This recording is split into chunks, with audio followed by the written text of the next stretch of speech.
Restoring Darkness is brought to you by Evluma, illuminating the pursuit of dark skies. Welcome back to the Restoring Darkness podcast. On today's show, I have Professor Tim Smyth and Dr. Tom Davies. Dr. Davies is a marine conservation ecologist at the University of Plymouth in the UK. His research seeks to understand the impacts and management of man-made global change on ecosystems and human environmental interrelationships. He has published research on impacts and management of a variety of global change issues, most notably artificial light at night, or ALAN. ALAN is a recently emergent and rapidly growing focus for global change research in the 21st century, with ramifications for ecosystems, human health, and human environmental interrelationships. Dr. Davies is principal investigator of the Natural Environmental Research Council funded Artificial Light Impacts on Coastal Ecosystems, ALICE. Got a lot of acronyms here. The project, which combines expertise from the UK's leading marine science institutions to tackle fundamental gaps in our understanding of coastal ecosystem systems' responses to ALAN and how we can manage them. He has published more than 30 peer-reviewed papers on ecological light pollution and is an internationally recognized authority on ALAN impacts in marine ecosystems. His social media will be posted on the Restoring Darkness website. We're also honored to be joined by Professor Tim Smyth. He is the head of science for marine biogeochemistry and observations at Plymouth Marine Laboratory. This involves leading a team of around 20 people, ranging from PhD students to experienced senior scientists across a range of disciplines, from air-sea exchange, nutrient cycling to molecular science, within the broad remit of marine biogeochemistry. His brief also includes oversight of the Atlantic Meridional Transect, AMT, as well as the Western Channel Observatory, which he has been leading for the past 15 years. Since joining PML in 1997 as a data analyst and algorithm developer for the then newly launched He'll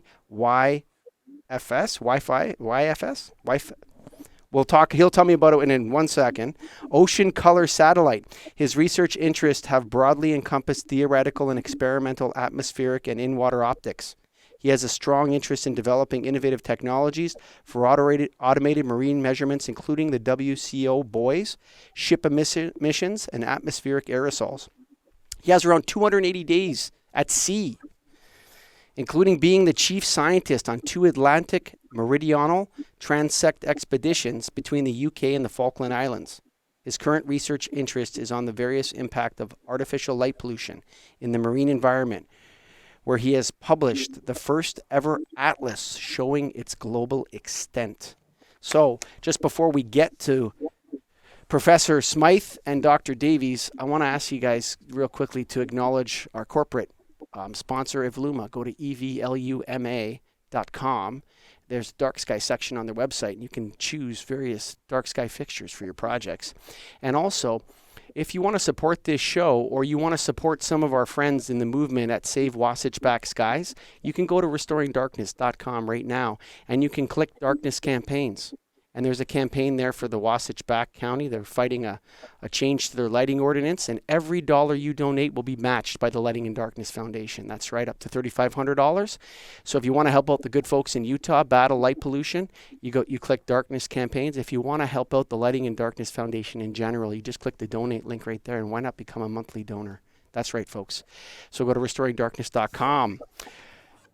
Professor Smyth and Dr. Davies, welcome to the Restoring Darkness podcast. Thank you. So I'm going to start with Professor Smyth. Why don't you just give us an opening on how you two came together, and then we'll go over to Dr. Davies.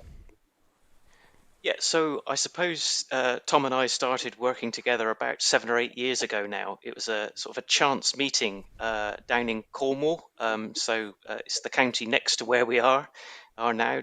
And we started talking about the impacts of artificial light in the marine environment. And I didn't believe really what Tom was saying to start with, because I didn't think that artificial light would be at the intensities great enough within the water itself to really impact or have any impact at all upon marine organisms. And the reason for that skepticism was because I really come from a background of operating optical and biooptical instruments in the daytime. So you referred earlier to the Seawif's ocean color satellite. That's kind of where I did my. You were nearly right. That's where I started off my research, was looking at ocean color remote sensing, and we're used to looking at light levels that are 8 orders of magnitude, so nearly a billion times brighter than the artificial light pollution that we're actually concerned about, to give you an idea of scale. Mm-hmm. So that's where we started. We started talking, and I then started doing some very preliminary in-water light modeling of how deep that artificial light gets within the water, and that was what convinced me that this was a really good area of research that we needed to be getting into. So I suppose fast forward to about 3 years ago, that was when we published this global atlas of artificial light at night under the sea. And that was a real game changer, because then we could see the global extent of the problem in the marine environment. And sort of the bottom line statistic, I suppose, is that artificial light at night can impact marine biology over about 2 million square kilometers of the oceans. Whew. So if you've got I suppose in the States you'd be talking about the size of different states in the United States. I haven't got that statistic to hand. Generally in the United Kingdom we talk about the size of Wales. So Wales, the country, and it's about 100 times the size of Wales is impacted by artificial light at night. I believe Canada is about 2 million square kilometers, something like that. Right. So Canada is a pretty big country. Dr. Davies, would you like to expand on Tim's opening there? Yeah, I think, when we first met, that's right. I mean, I was trying to convince Tim and a number of other people that we should be looking at this issue. And Tim, he's kind of taken the hit there a little bit, because he wasn't the only one that was skeptical. There are a lot of skeptical people. And I did, during those times, I was spending quite a lot of time trying to convince people. I think the thing that made people more skeptical than anything else was a lack of understanding of partly the amount of artificial light there is in the environment. So firstly, you've got to think about the fact that when you're looking out at sea, you're looking from a lit place. And so the perception is that there's no light out at sea. But of course, in the same way as when you're looking out of your living room window onto a dark street, you think it's completely dark outside. When you're stood on a dark street, actually there's quite a lot of light around. So there's a perception issue, perception bias there from human beings, because we mostly live on land. We don't spend a huge amount of our time at sea, and so we don't experience the light at sea. And the second part of the issue is that people really didn't appreciate how sensitive marine organisms really are to light. They were very right to point out that there's very little artificial light in the ocean. That's a fair point, I think, and a reasonable comparison. If you were to compare it to sunlight, for example, you would think there's not a lot of artificial light in the ocean. But marine organisms are incredibly sensitive to light. So to give one notable example that we've used consistently in our research is Calanus copepods. So these copepods, they undergo these daily vertical migrations where the sun comes up, they migrate down through the water column, and when it goes down, they come up to the surface layers to feed. Now, in the Arctic, during the winter, there's not a sunrise or a sunset. What they actually start doing is they start performing these diurnal vertical migrations in response to moonlight. And they can detect moonlight beyond 50 meters depth. So they are incredibly sensitive to light. And that's just one example of the very high sensitivity to low light levels in marine ecosystems. Corals are another example. They use regimes of moonlight to time with precision the timing of their broadcast spawning. And so they can sense very, very slight variations in moonlight intensity. And so we only need a very little bit of artificial light in the marine environment to disrupt these biological processes in the sea. And I think that was the second part of the message that I really needed to hit home, was that yes, there's not very much light pollution in the sea, but it's not how much there is, it's whether or not there's enough to have biological impacts that's important. Yeah, but I would say that the vast majority of it, other than oil platforms and wind farms, would be concentrated on the coasts, which is where most of the, I would say, a large portion of the life, underwater life, would exist. Would that not? Yeah, go ahead, Professor Smyth.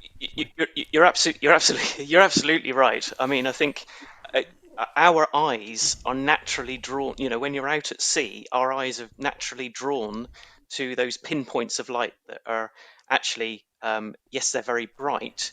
But if you think about the whole hemisphere of the sky, they're actually quite a small proportion of it. The greatest impact from artificial light is actually the far field effect, which is the sky glow that's caused by artificial light at night. So that when you travel out from a city centre through the suburbs into the rural and then into the very, very rural areas, you get that transition away from that bronze dome that you see over our big cities, and then when you travel out into the rural areas, the very rural areas where you're hundreds of kilometers away from any settlements, that's when you can start to see the night sky, what you can see the night sky once again. So it's that sky glow effect which is really important for this. That's what gives artificial light at night its reach. So if you think about some of the very clear waters that there are in the Mediterranean, for example, and where you've got that urban ribbon development around the coastline of southern Europe, where you've got very, very bright lights and very clear waters, that's where you start to see the light going out to, say, 20, 30, 40 kilometers offshore, and then penetrating, to 40, 50 meters down into the water column. So that's where we start to see that when you got that combination of bright city lights, which give you that sky glow effect, and then you put that right next to very clear waters like you have in the Mediterranean, that's where you see the greatest impact or greatest spatial extent of the impact. Dr. Davies, what are the consequences, or what are the broad impacts of this pollution on our wildlife in the sea? So it depends which form of light pollution you're talking about, as Tim was alluding to there. So there's two principal forms. There's what we call direct light pollution, which you can imagine is the spill of light from a street lamp or from an oil platform onto the sea below, or the lighting from a ship. And then there's this sky glow effect, the light that's scattered in the atmosphere and has a much larger geographical extent. And the reason why they have different types of impact is not just about the intensity of the light, but the primary mechanism of impact. So at large spatial scales, what sky glow is doing is it's primarily disrupting biological processes that are guided by moonlight. And these include things like lunar-guided celestial migrations, where you have organisms using the moon as a compass to navigate around landscapes on our coast and around seascapes. And they include using the moon as a clock to time precision biological events, such as the example with the coral broadcast spawning that I was alluding to earlier. And we've been doing research for a number of years now to try and figure out the extent to which sky glow from cities can have these kinds of impacts on moonlight guided biological processes. And it transpires that they do, that the moon, that if you use ALAN at intensities equivalent to artificial sky glow, it does disorientate organisms that are using the moon as a compass to migrate around. And it also does disrupt the timing of precision broadcast spawning events in species like coral as well. When it comes to moving more into kind of our ports and harbours, where you've got direct light pollution, you have a whole different array of biological effects that come into play. Firstly, these can target all different stages of organism life cycles. So one of the principal effects, for example, is on the recruitment of new animals onto habitats or substrates. many of your listeners, your watchers may be familiar with going down to the sea and seeing things like barnacles growing on pier pilings, that kind of thing. And all of these organisms, these marine organisms that have an adult life stage, which is essentially stationary on a solid substrate like a barnacle, they also have a larval life phase, a bit like an insect, where they metamorphose through different stages, different forms. And that is a free swimming life stage that moves around in the water. And when it comes to becoming an adult, it has to make the most important decision of its life. Where is it going to call home? And that decision affects its food security, and it affects its ability to reproduce and produce offspring into the next generation. So it's an absolutely critical decision for that organism to make.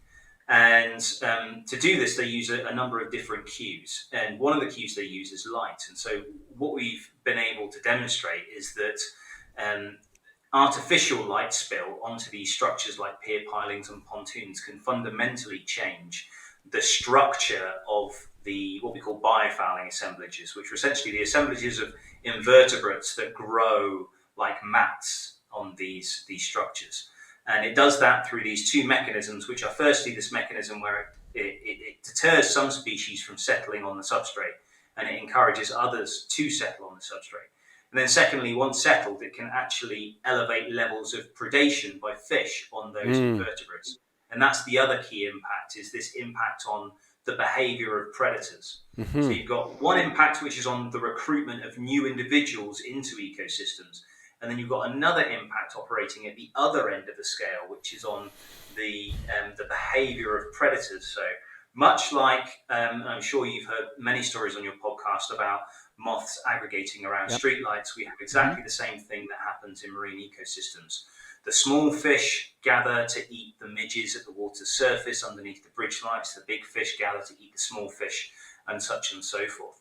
So there does seem to be probably the most profound change in terms of on ecology, the most profound impact that seems most widespread of light pollution on ecosystems is this change in predator behavior, the ability of predators to discriminate prey items at the nighttime, to actually recognize that and start to focus their efforts in artificially lit areas and exploit resources of other animals that are either concentrated by lighting or just more easy to see because of the lighting. That's the other principal mode of control.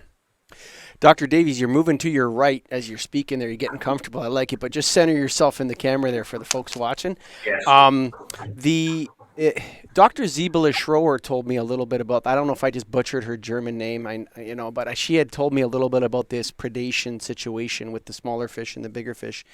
My question would be, so we've been transitioning our lighting systems from high pressure sodium lights, HPS or sodium, whatever, there's different terms for it. But what we're talking about is the orange or that bronze dome that Professor Smyth was mentioning earlier is turning white now. So as I can observe this as somebody, who's in the lighting industry and passionate about this issue. I can, at my parents, my father-in-law has a cottage up north, and if you look to the southwest, you can see a bronze dome over Bobcaygeon where they haven't changed their lights to LED. And if you look further south above Buckhorn, you can see a whiter dome, which is where they have changed their lights to LED. My first question is it getting worse? Obviously, I would say for sure this problem is getting worse, but how much worse is it getting? And is the transition to LED really accelerating the damage? I guess we'll start with Professor Smyth. Yes, so first of all, I think it's for all the right reasons that we're shifting across to LED. I mean, it makes absolute sense when we're talking about there being, in the UK we talk about there being an energy crisis. It may not be quite so acute over your side of the pond, but the council, so our local council, for example, have been actively seeking us out to say about the LED light issue. And they're still looking to cut costs in terms of, yes, they're shifting towards LEDs, but then they want to limit the usage of LEDs. So do they do it with dimming? Do they do it with time that that the lights go off at midnight and only come back on again at 4 o'clock in the morning? All these kind of strategies that they're going for. So I think, first of all, yes, we should, applaud that people are wanting to go to much more energy efficient lighting. the flip side of this is that the LED lights obviously emit light in the much bluer end of the spectrum than was ever possible. So the low pressure sodium was much more in the yellow end of the spectrum, and we do find that blue end of the spectrum in particular does elicit biological response. And also in humans, it's known that there is a detrimental effect on human health. So hence why your cell phone, what do you call a smart? Is it a smartphone over there? I Smart think cell? I don't know if it's smart or not, but we call them smartphones. Yes. So your smartphone. So you now use the word phone. So we've got we what we do with these smartphones is we've got the night setting, which means that you don't get that blue, those blue photons being emitted into your eyes to keep you awake at night. So exactly the same thing. We know that there are harmful impacts on human health from these lights. And it's projected that by in a few years' time, I think it's by 2030, that 85% globally of all streetlights will be LED for all the right reasons. But we do see that they're much, much brighter, so that they have, that there's all sorts of instances of where the glare can be harmful. And also we find that within the water itself, so if you do some optical calculations, you can very quickly show that, particularly where the water's very clear, that blue end of the spectrum really penetrates very deep into the water column. So we're effectively changing so already we know that with the lighting systems we've got, the more that we go across to the LED, the deeper that light is going to penetrate within the water column. And we know that the blue light itself elicits biological response. So it's a difficult one, because for all the right reasons we're going to LEDs, but actually we need to also be very cognizant of the negative biological and impacts on human health that there are likely and have proven to be. What are the strategies then that we can overcome that? I mean, I think there's a good case to be made for making sure that you don't waste photons. It's a bit like your dad saying that you need to turn your bedroom light off when you're not in your bedroom. It's that kind of attitude we need to take.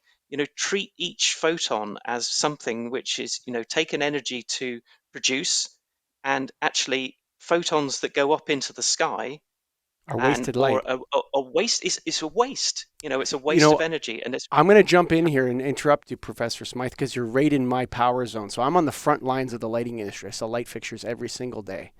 Okay, and we have found, and we're not debating the societal benefits of energy efficiency. That's not worth even debating. Okay, we should definitely become more energy efficient. 100% agree. The problem is that we find ourselves once again in Javon's paradox, right? Where the cheaper something becomes. So what we've seen over the last 10 years is the massive reduction in cost of LED light fixtures and continual improvements in their efficiency. So let's say you have a 70 watt HPS. You could easily replace that with a dark sky compliant 10 watt LED light fixture. I'm not kidding you, maybe even 5 watt. We can control it, we can tune the color, we can change the colors, we can dim them, we can raise the light level. All this technology is there. But what we see, now I don't know what happens in the UK, but I imagine in the Anglo-Saxon sphere, it's pretty much the same thing going on. I mean, maybe mainland Europe is doing a better job than, Britain, Canada, America, and Australia, and the rest of these places that speak English. But what you see is that why would we change the lights and have less light? That doesn't make any sense to any customer we have, okay? And then if you also say to a customer, not only are you going to get less light, but we're going to make it a warm color. Well, why would I make it a warm color? I want that white light.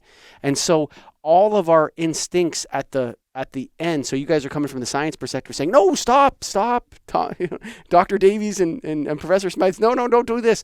But it doesn't make sense to our customers. And so that's where I think we need regulation, and we need the lighting industry to step up and really take charge of the issue and say, no, we can't do this anymore. That it can only be done, it cannot be done through the energy efficiency argument. You're going to save money because people are okay with a 30 watt, 40 watt, 100 watt LED light fixture. They like it. And it's not a 250 watt HPS or metal halide. It's 100 watts. So we are saving energy. Yeah, but you have doubled your light output there now. And you've directed it in a way that it's 90% of it is flying off in all sorts of crazy directions. Yeah, but I like it that way. And I want to keep my light that way. Dr. Davies, how do we get out of that trap, and how bad are the consequences of all this LED changing, irresponsible LED conversion? That's what I would call it. It's like an irresponsible. It's not acknowledging the scope of all the problems.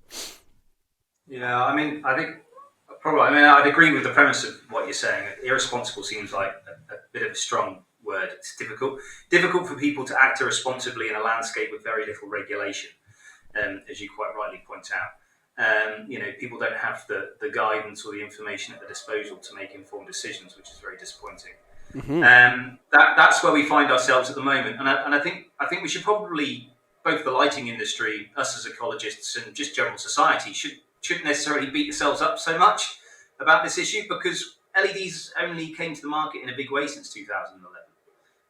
We've only had about a decade of this growth in the market, so we're still getting used to how to use this new technology, what it's good for, how to fine-tune our use of it to, improve our lives and improve the environment, hopefully. So we were early days, and we've just gone through if you can imagine the first phase of the big LED rollout, sort of slowly coming to an end. That means that all of these light fixtures are now in place, which means that lighting engineers are probably looking for the next new thing, right?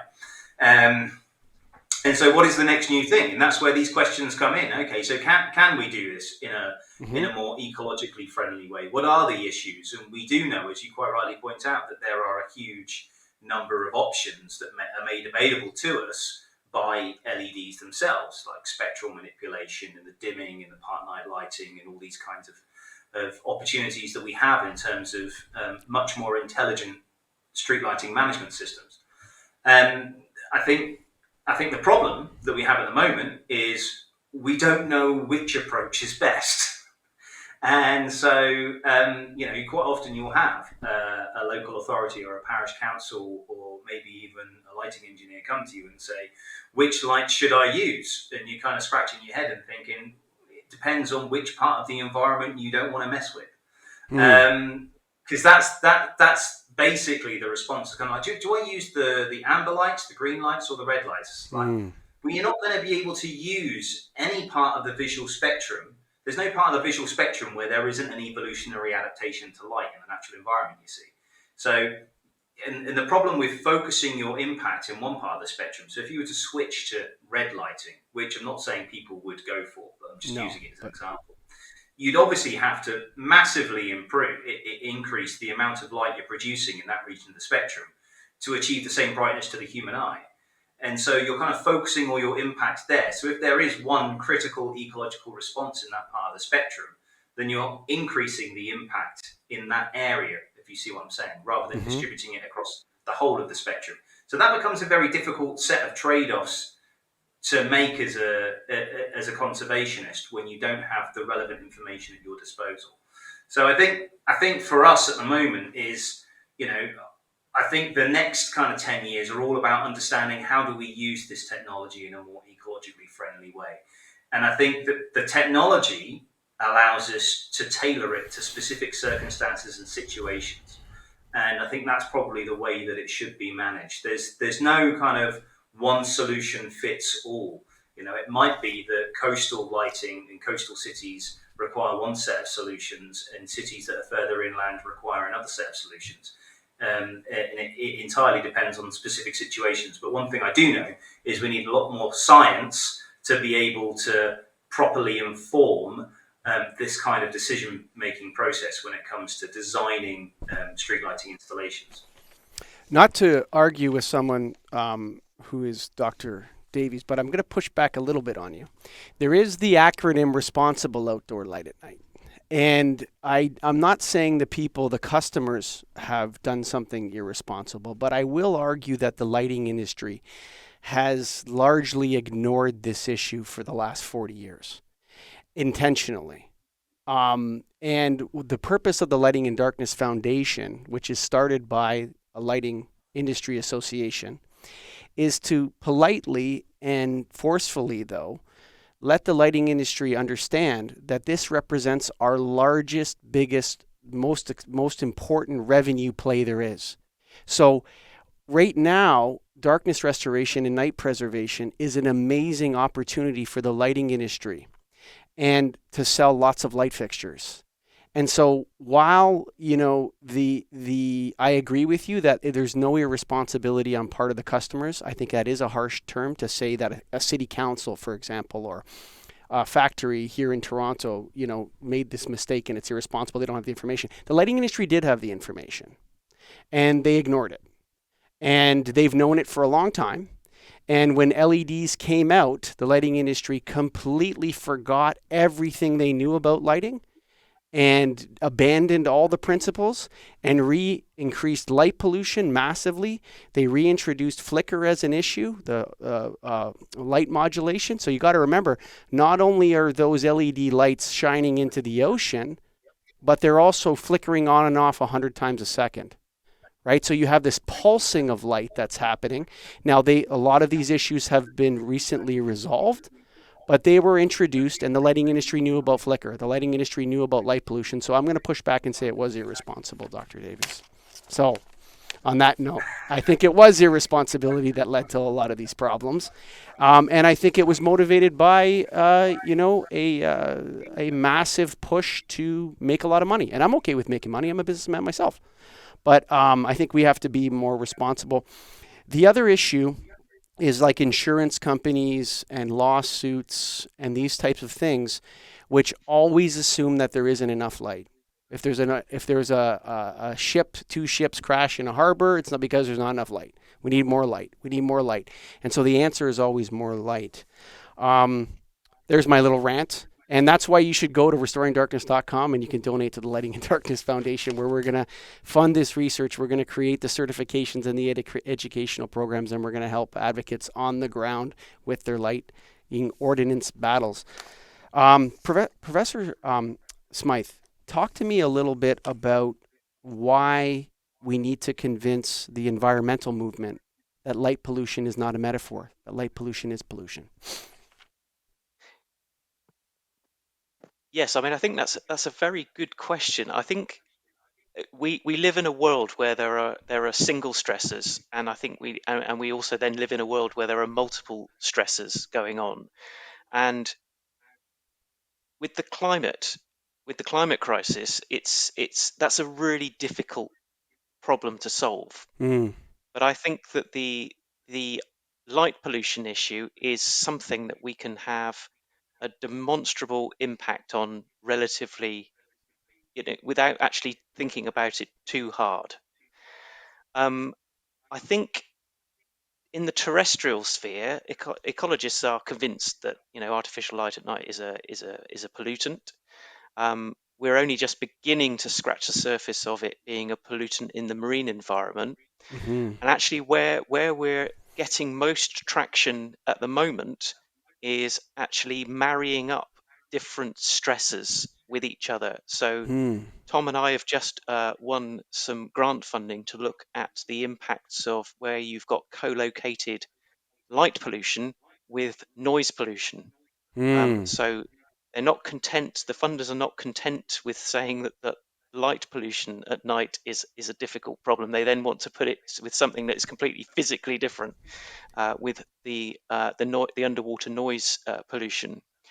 So I think as scientists, I think that there's some great strides that we can make over the next few years on that kind of multiple stressor effect, and actually how we bring that together within an understanding of bioinformatics. So actually looking at what biology is, how biology is being changed at the molecular level as well. So I think that would be my rather roundabout answer to your question. Well, sound pollution and light pollution go together.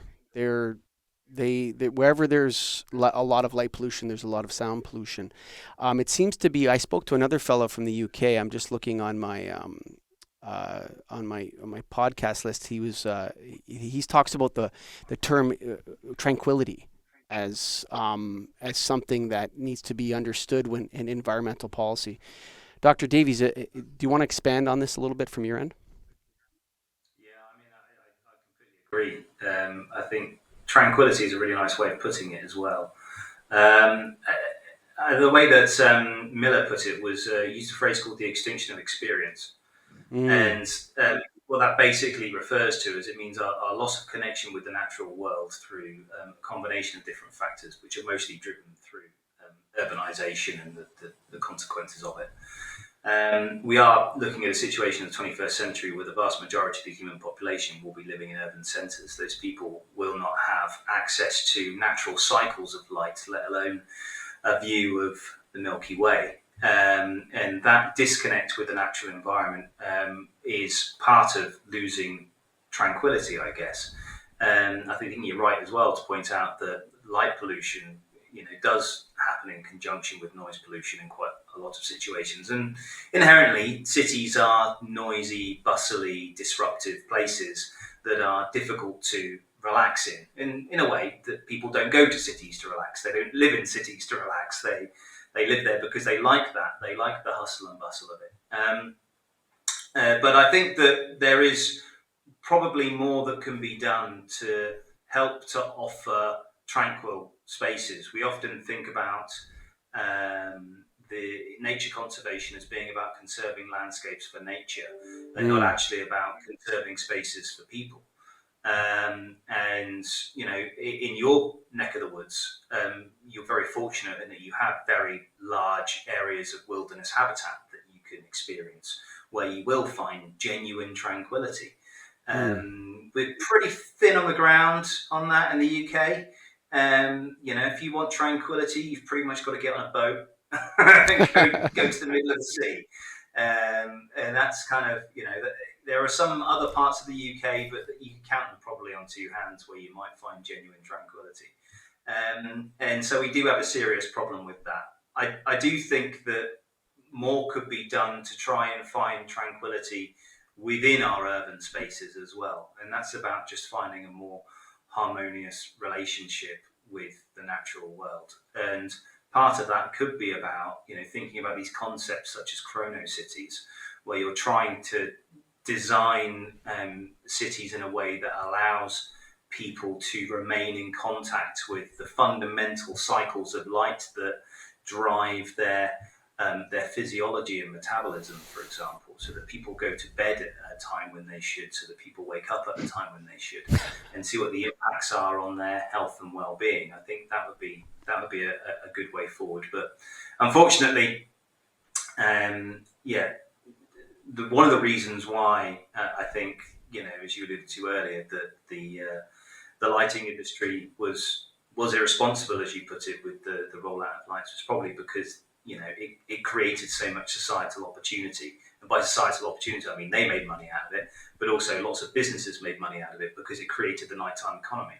And I think that's the biggest problem that we face now, is we seem to have created a nocturnal or a crepuscular society. And that society seems to now have a very, very strong impact on our economic well-being. And it's difficult to make arguments for saying we need to turn the lights off, because turning the lights off is shutting down a third of the economy, which is difficult.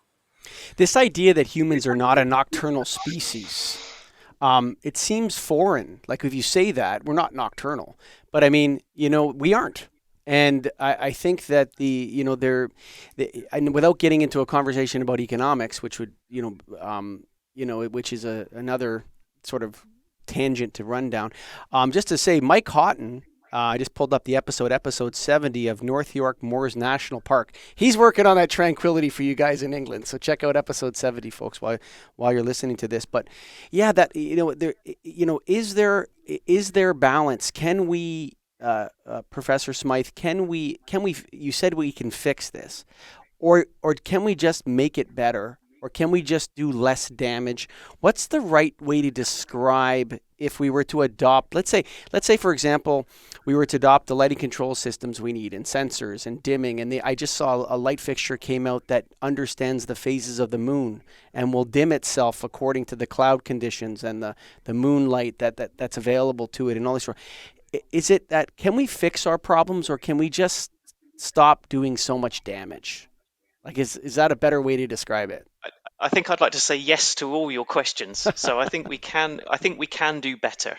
I think I've not heard of that solution before. That you've got, you've got your lunar phase as well, which is kind of then controlling your light fixtures.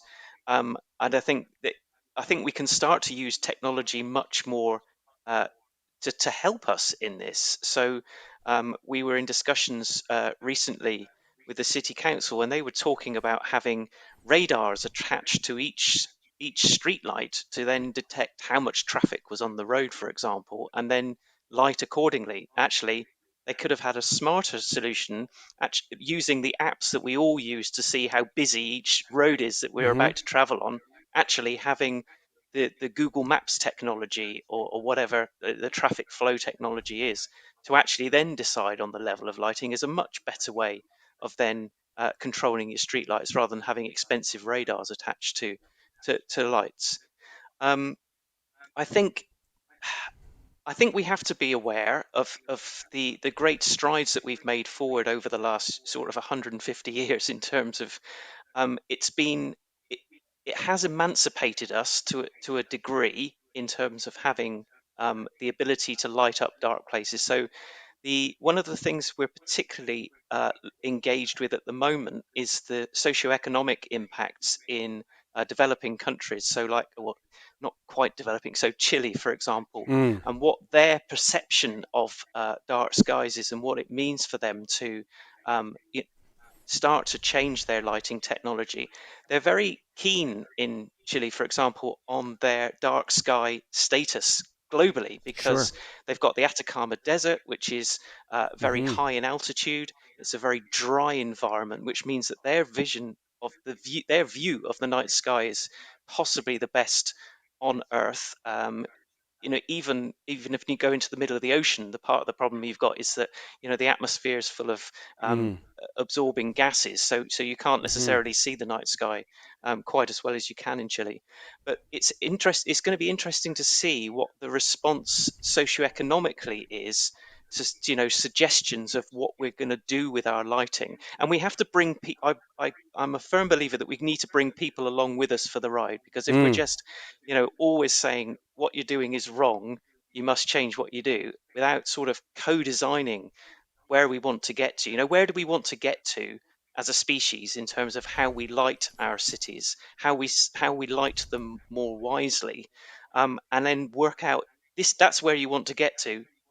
How do we get there? And I think that's a kind of a co-design with society. I know how to get there. I'll tell you right now. Great. We need the lighting industry to embrace this issue, to stop, because if someone's going to fix it, guess who?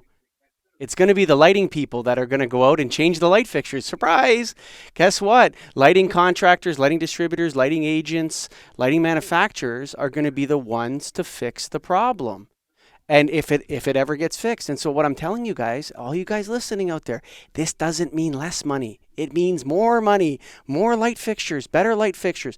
And if you're into lighting controls and you're listening to this, there is no better application. Stop developing it for the inside and start developing lighting control systems for municipal street lighting, for ports, for all these other areas. One of the tragedies that I see is in North America and in England. I hear when I interview people, I've interviewed so many Germans about advanced technology to address light pollution on windmills, all this kind of technology they're developing over there.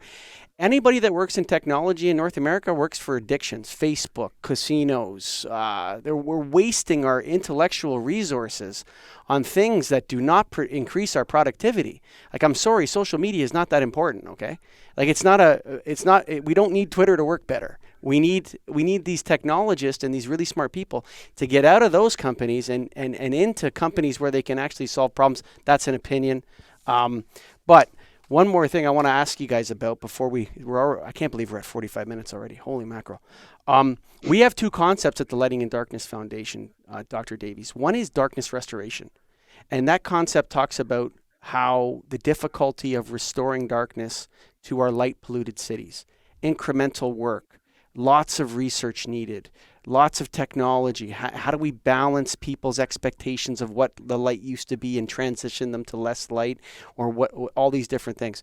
But night preservation, which is a different concept, where you're talking about the salt flats in Chile, where 40% of all human telescopes are based in that area. There's an easy argument to say no uplight. Everything must be shielded. Like where we have these nighttime environments that where night exists, we have to preserve it, Dr. Davies. And I think that that's an easy solution. It means no uplight, shielded lights, keep it the way it is, low Kelvin temperatures, all these other things. But the darkness restoration is much more difficult. How can we separate those two? Because the term dark skies kind of convolves everything. People don't really know what you're talking about. How do we focus them on those two different areas that, oceans are dark, let's keep them dark. Don't put lights on the shore. I know in Portland, Oregon, they're doing a lot of this work. How do we stay in that lane between those two things, Dr. Davies?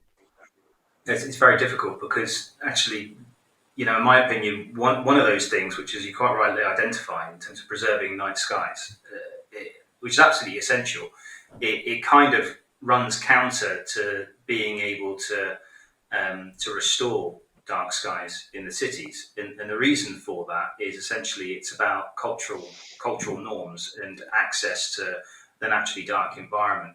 One of the things that we risk by kind of ring fencing off areas of the wilderness that are already dark and saying these are our pristine dark sky habitats is actually they're only accessible to certain demographics in society. Mm-hmm. And it makes it very difficult for us to be able to then make the case for restoring darkness to city populations if those city populations by and large don't have access for one reason or another to naturally dark landscapes. So I think that the bridge between those two is probably some form of social mobilization, being able to ensure that people that live in urban centres have the opportunity to participate in and experience wilderness or the tranquility that we talked about earlier. I think there is a bridge that needs to be formed in order to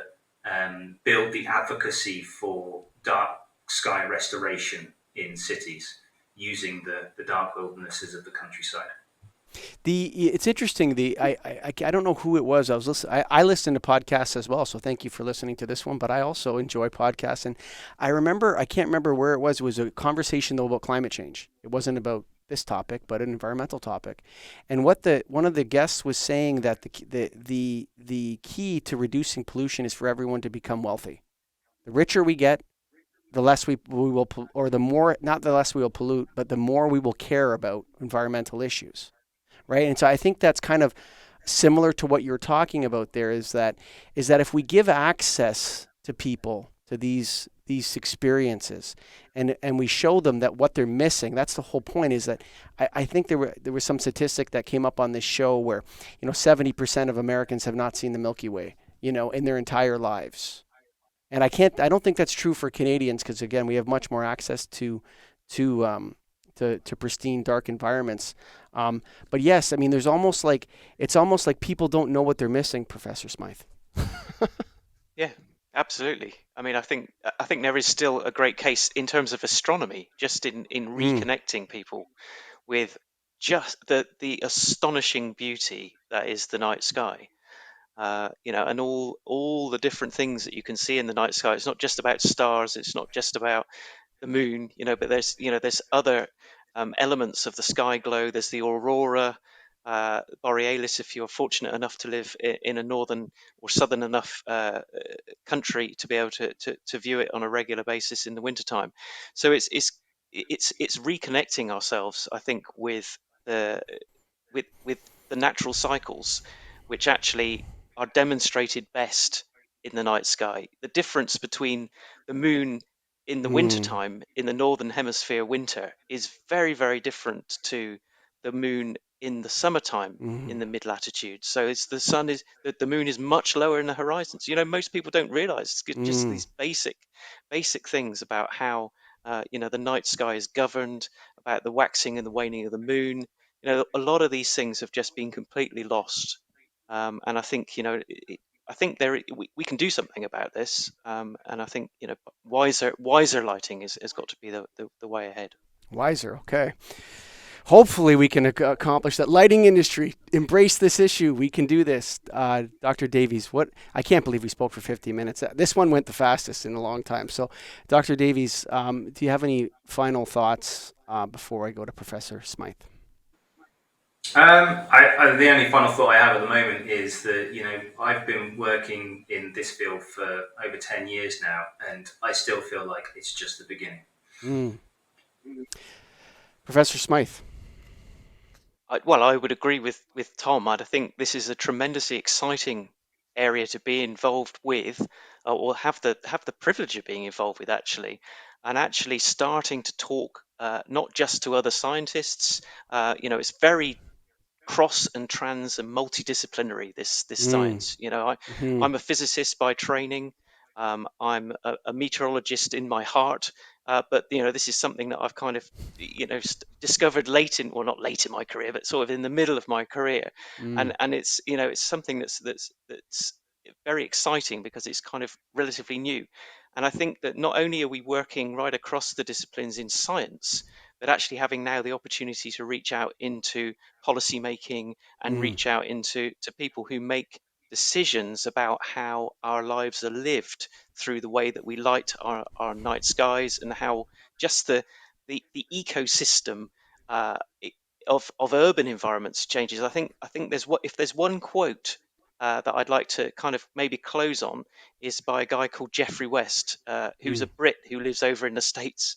And he wrote this book called Universal Laws of Life and Death in Organisms, Cities and Companies. It was about scale, how everything scales. And he used this beautiful image of the Iberian Peninsula, so the area around Spain and Portugal, and how you can see them from the International Space Station, lit up from space. So those photons being wasted into space. And he said, we've moved out of the Anthropocene, so this era that we now think that we live in, which is the Anthropocene, where we've had a big impact, a massive impact on our ecosystems. And he said we've now entered the Urbanocene.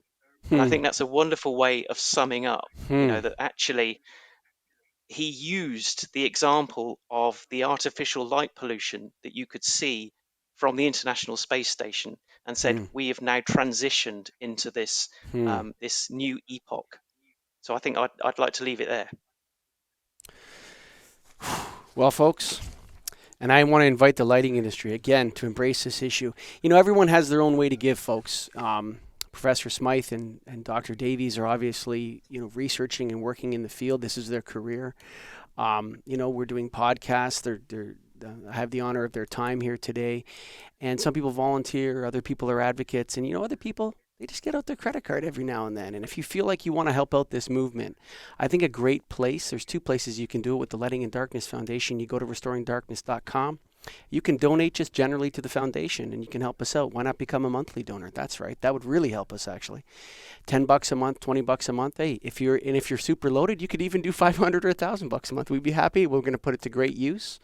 The other thing is that if you want to help out a specific cause, you can go to Darkness Campaigns and click that right now. We're helping out the folks in Utah, Save Wasatch Back Dark Skies. You can contribute directly to that work in Heber City, Wasatch County, Utah. That's right. And the Lighting in Darkness Foundation will match your donation dollar for dollar up to $3,500. So, restoringdarkness.com. We also want to give thanks to our corporate sponsor of Luma. Go to evluma.com. Thank you for listening. Bye for now. Look no further for dark sky friendly products than Evluma.